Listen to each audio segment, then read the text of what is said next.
Good afternoon, this is Sam Vaughn for Sam's Sports Report. We're going to do the NFL today. We'll do the college podcast tomorrow. Sean McVay's future is in question whether he retires or not. Game could depend on that today. Sean McVay's future is in question. Broncos interview Sean Payton for the head coaching job. Nobody can do an in-person interview until January 17th.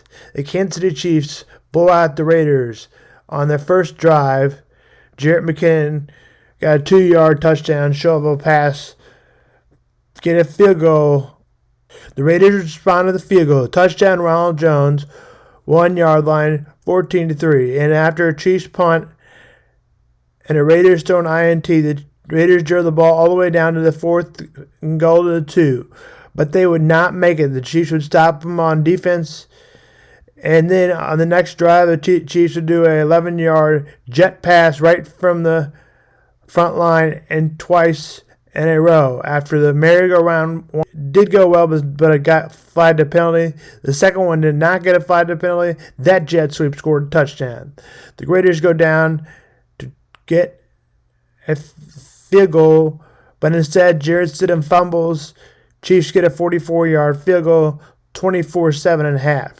Raiders get a long drive to start the second half, but only a field goal. Chiefs would punt, and Raiders would punt 4 times in a row by both teams. Touchdown Isaiah Pacheco from the 1, and then the Raiders got a score, although the game was already over, 31-13. Chiefs win and clinch home field advantage, maybe, or a neutral site. Bills need to lose to have neutral site decided for sure. They're unsure still about neutral site.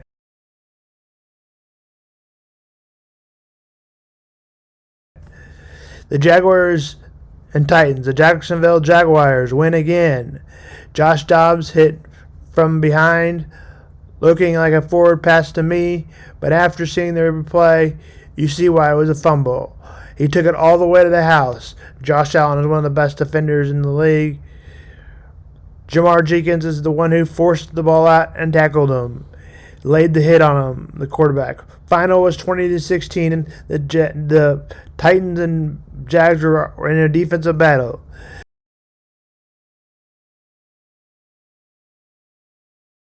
The Chiefs need a loss from the Bills.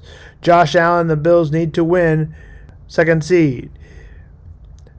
The Bills are favored by 5 at 7.5, and they play the Patriots. If the Patriots tie and win against the Bills and the Dolphins lose, the Patriots would get in. For the Dolphins to make the playoffs, the Jets, who are eliminated, they would need to beat, and the Pats lose to the Bills.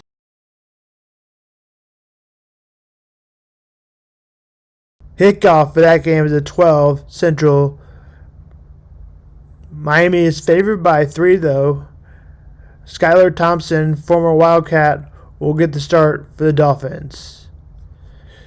The Steelers need to win and have both Miami and New England lose to make the playoffs. It gets very complicated. If ties are involved, it becomes even more complicated. But if that happens, this first scenario we laid out, the Steelers will be in the playoffs. The Steelers play the Browns at 12. Steelers are favored by 2.5.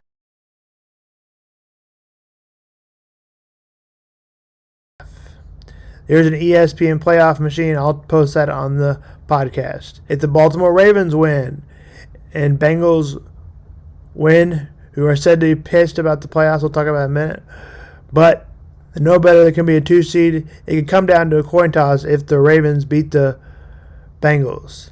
Why are the Bengals pissed? Because they could have got a 2 seed.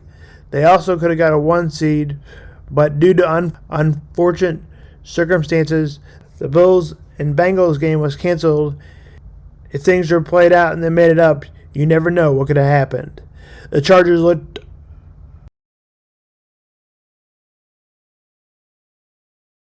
or whatever. They would play the Broncos at 12. Chargers sit Their starters probably. It could be a difference of 5 or 6. Either way, they're playing on the road. Right now, they're playing the Jacksonville Jaguars right now.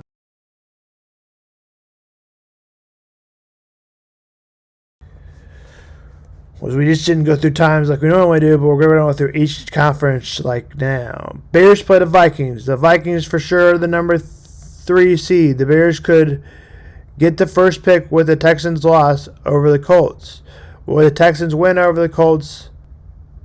The Texans will have the number 1 pick. Bears and Vikings at 12. Texans and Colts at 12.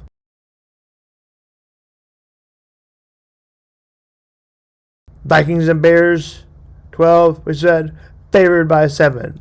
The other game is the Saints and Panthers. That game does not matter. His kick is at 12. Now here's the Eagles scenario. If the Eagles beat the Giants, then the Eagles get a number 1 seed. Eagles are favored by 16. Kick is at 325. If the Eagles would lose and the San Francisco would beat the 49ers would have the number 1 seed. And if the Cowboys would win over the Commanders and the Eagles would lose over the Giants, the Eagles would win them, be a wild card team. It would be a choking job by the Eagles. Rams play the Seahawks for the Seahawks to get in. The Seahawks need to win, and Dallas needs to lose to the Commanders. For the Seahawks to make the playoffs, they have to beat the Rams. Let's just say for the Seahawks to beat the playoffs, they have to beat the Rams in their home game this week, and also need the Lions over the Packers or tie between the two teams. Seahawks and Rams kick off at 4:25.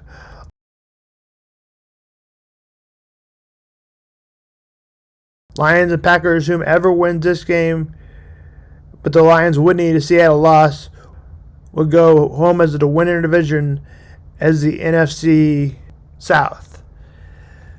That game kicks off at NBC Sunday night. Kick is at 7:20. Now we'll go on to college sports. Baylor Bears. In a close game, the Bears lost to the Cats 97-95. Kansas State looks to be in top 25 for the first time this year and are 3-0 in conference play. Kentucky gets barn doors blown off them 78-52. Does John Calipari still have it anymore?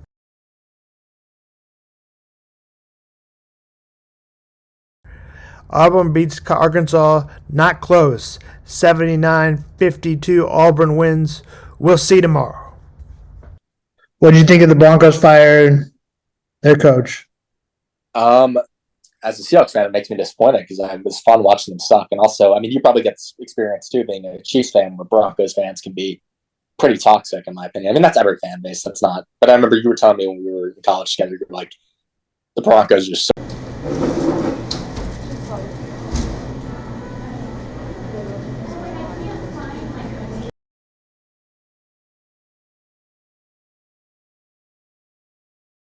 Annoying, and I agree with you. Like, whenever, like, any experience I've had with Broncos fans in real life, like, I've been to a billion football games. The only game where fans be a dick to me was at the Super Bowl when the Broncos fans were mad that I was clapping and we were up like 40 points, like standing on the third down. Like, dude, I paid for a Super Bowl ticket. I want to enjoy this, you know.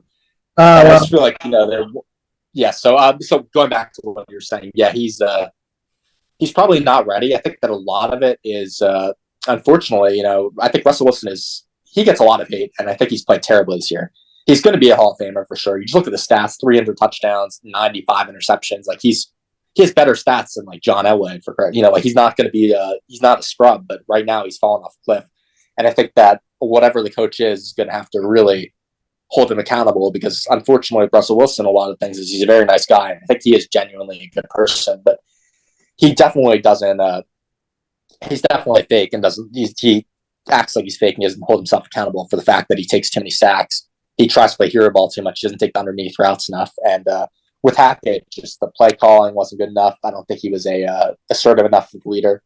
You see in these press conferences, I watch them occasionally just because it's fun. You know, like, he's like, we need to be better. It starts with me. He said that, I think, 10, like, he said that in over 10 press conferences. So, like, when it's coached like that, you just know he's not